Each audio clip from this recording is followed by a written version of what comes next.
జగన్మోహన్ రెడ్డి ముఖ్యమంత్రిగా ఉన్న సమయంలో అధికారాన్ని అడ్డం పెట్టుకొని కొడాలి నాని అలాగే వల్లభనేని వంశీ ప్రతిపక్ష నాయకుల మీద అనుచితమైనటువంటి వ్యాఖ్యలు చేసినటువంటి నేపథ్యంలో ఆంధ్రప్రదేశ్లో జరిగినటువంటి సార్వత్రిక ఎన్నికల్లో వైసీపీ చిత్తుగా ఓడిన తరువాత అసలు కొడాలి నాని అలాగే వల్లభనేని వంశీ ఎక్కడున్నారు, ఏం చేస్తున్నారు అనేటువంటి చర్చ ఇప్పుడు సోషల్ మీడియా వేదికగా మొదలైన నేపథ్యంలో అసలు కొడాలి నాని అలాగే వల్లభనేని వంశీ ఇప్పుడు ఎక్కడున్నారు, వారు ఆ నియోజకవర్గంలోనే ఉన్నారా లేదంటే ఇతర రాష్ట్రాల్లో సెటిల్ అయ్యారా అనేది మనం విశ్లేషణ చేసుకునేటువంటి ప్రయత్నం చేద్దాం. ప్రస్తుతం మనతో పాటున్నారు ప్రముఖ సీనియర్ జర్నలిస్ట్ అయినటువంటి దుర్గా కుమార్ గారు. సార్తో మాట్లాడదాం. సార్ నమస్తే. సార్ నమస్కారం కృష్ణ గారు, మన వీక్షకులకు కూడా. సార్, మొన్న జరిగిన సార్వత్రిక ఎన్నికల్లో వైఎస్ఆర్సీపీ ఘోర పరాజయాన్ని చవిచూసిన తర్వాత వైసీపీలో కొంతమంది నాయకులు గతంలో అధికారాన్ని అడ్డం పెట్టుకొని ప్రతిపక్ష నాయకుల మీద విరుచుకుపడ్డారు. వాళ్ళ జాడేది అనేటువంటి వార్తలు అయితే వస్తున్నాయి. అందులో మొదటగా కొడాలి నాని అలియాస్ వెంకటేశ్వరరావు అలాగే వల్లభనేని వంశీ. అసలు వీరిద్దరూ ఏమైపోయారు, ఎక్కడున్నారు, ఏం చేస్తున్నారు, వాళ్ళ నియోజకవర్గంలో ఉన్నారా లేదంటే అసలు రాష్ట్రాన్ని వదిలి పక్క రాష్ట్రాల్లో ఉంటున్నారా? ఒకవేళ రాష్ట్రాన్ని వదిలి పక్క రాష్ట్రాల్లో ఉంటే వాళ్ళ రాజకీయ భౌతవ్యం ఏంటి అంటే ఏం చెప్తారు? కృష్ణ గారు, ఎగిరిన పక్షి వాలక మానదు అనేది ఒక రాజనీతి.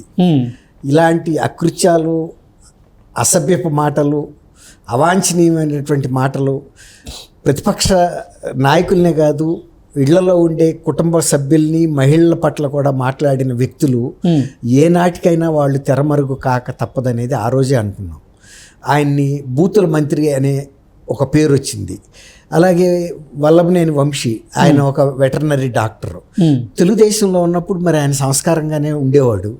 మరి ఎందుకు సావాస దోషం అంటారు కదా, 6 నెలలు సావాసం చేస్తే వారు వీరు, వీరు వారు అవుతారని. అట్లాంటి వంశీ చంద్రబాబు నాయుడు గారి కుటుంబ సభ్యుల పట్ల శాసనసభలో మాట్లాడిన తీరుకి రాష్ట్రంలో సామాన్య ప్రజలు కూడా నివ్వెరపోయారు.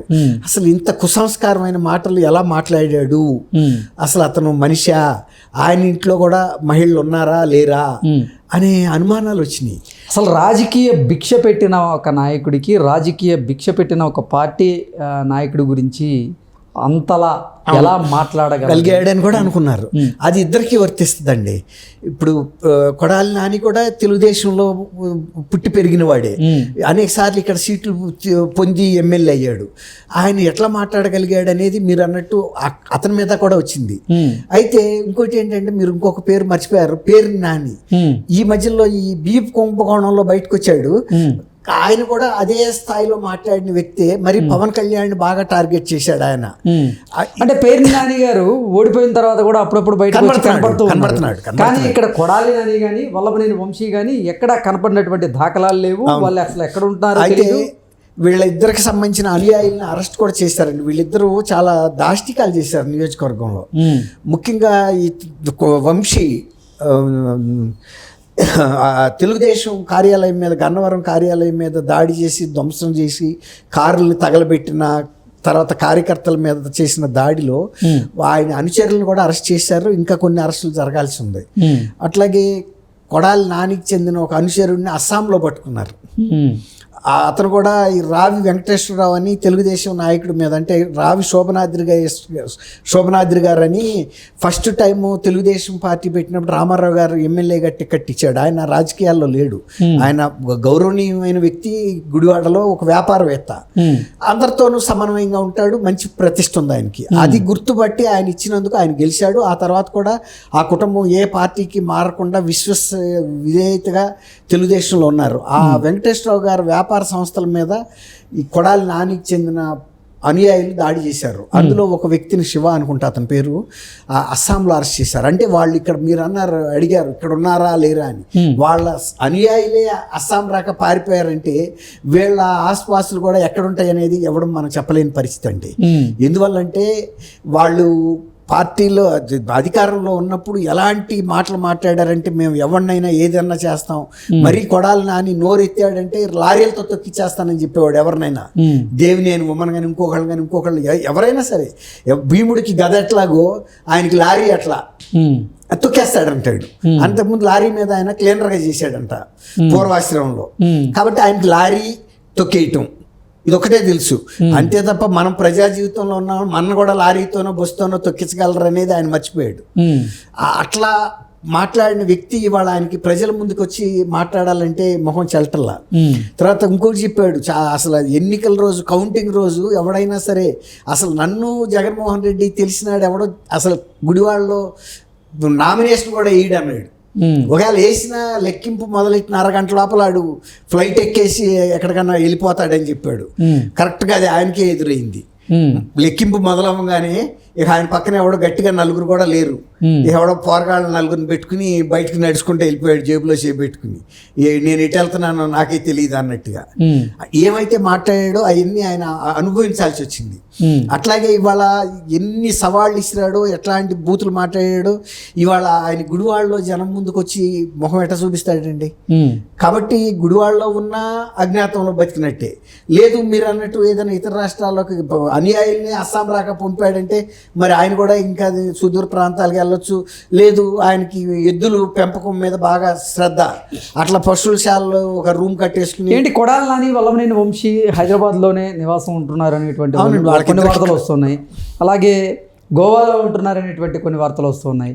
అసలు ఇక్కడ లేరు, అమెరికా వెళ్ళే ప్రయత్నం చేశారు, అమెరికాలో ఉంటున్నారంటే కొన్ని వార్తలు వస్తున్నాయి. అసలు ఏంటి సార్ వీళ్ళ జాడ ఎక్కడ ఉంది? అంటే వంశీ అమెరికాలో ఉండొచ్చు, వాళ్ళ అమ్మాయి ఎవరో అమెరికాలో ఉన్నట్టున్నారు. కానీ కొడాలని అని అమెరికాలో ఉంటాడని నేను అనుకోను. ఎందుకంటే ఆయన వ్యవహారాలన్నీ ఇక్కడే ఉంటాయి. ఆయనకు ఆస్తిపాస్తులు కూడా ఇక్కడ ఎక్కువ ఉన్నాయి హైదరాబాద్లో. అందులో మరి సివిల్ సప్లైస్ మినిస్టర్గా ఉన్నప్పుడు ఆయనకి సంబంధించిన బినామీ ఆస్తుల మీద కూడా ఇన్కమ్ ట్యాక్స్ దాడులు జరిగినాయి అని విన్నాం. తర్వాత ఇప్పుడు పెద్ద కుంభకోణం, బియ్యం కుంభకోణం కూడా 98% అక్రమ బియ్యం రవాణా కాకినాడ నుంచి పోర్ట్ నుంచి జరిగిందని కూడా స్వయంగా అక్కడ ఎమ్మెల్యే కూడా చెప్పాడు. అందులో మరి అప్పుడు పౌర సరఫరాల శాఖ మంత్రిగా ఉన్నది కూడా ఈయనే. మరి ఆయనకి ఎన్ని 100 కోట్లు 1000 కోట్లు అందినా మనం ఏమి ఇప్పుడు చెప్పలేము. దాని మీద ఏదైనా సిబిఐ లాంటి పెద్ద దర్యాప్తు సంస్థ విచారణ జరపాల్సి అయితే ఉంది. అది చాలా పెద్ద కుంభకోణం అనేది అర్థమవుతుంది, ఒక జాతీయ స్థాయి కుంభకోణం. ఇప్పుడు మీరు అన్నట్టు ఆయన గుడివాడలో ఉన్నా కూడా జనం ముందుకైతే రావటం లేదు. గుడివాడలో ఉండే అవకాశం కూడా బహు తక్కువే. ఎందుకంటే ఆయన మాట్లాడిన మాటలకి ప్రత్యర్థులు ఏదన్నా చేస్తారనే భయం ఆయనకి ఉండొచ్చు.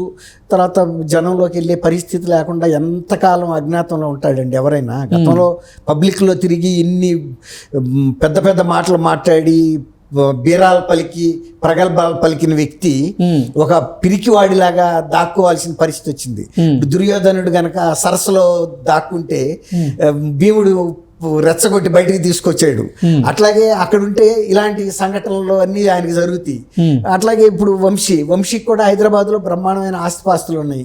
కాబట్టి ఆయన ఉండేదే సహజంగా విజయవాడలో. గన్నవరం నియోజకవర్గం అనే కానీ గన్నవరంలో ఆయన ఎప్పుడు ఉండడు. విజయవాడకు బదులు ఇప్పుడు ఎక్కువ హైదరాబాద్లో ఉంటాడు. గతంలో కూడా వాళ్ళు హైదరాబాద్లో ఉండడానికి ఎక్కువ ప్రిఫరెన్స్ ఇచ్చేవాడు వల్లభనేని వంశీ కూడా. కాబట్టి వీళ్ళిద్దరూ ఎక్కడున్నా ఉండొచ్చు. కానీ ఈ 2 కేసులు స్పీడ్గా తరుముకొస్తున్నాయండి. కాబట్టి ఎక్కడున్నా ఇక రాకైతే తప్పదు.